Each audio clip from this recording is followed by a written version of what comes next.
ਨਾਨਕ ਪਾਤਸ਼ਾਹ ਤੋਂ ਵੱਡੇ ਕਿਸੇ ਦੇ ਜਨਮ ਨਹੀਂ। 14 ਸਾਲ 9 ਮਹੀਨੇ 13 ਦਿਨ ਇਸ ਧਰਤੀ ਤੇ ਰਹੇ।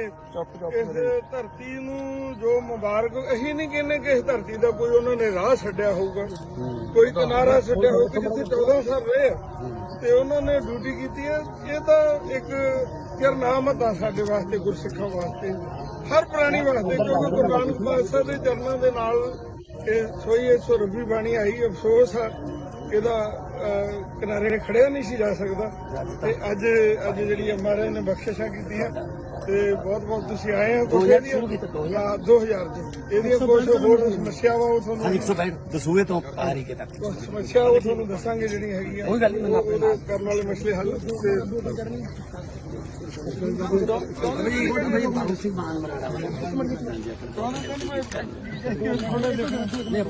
ਠੀਕ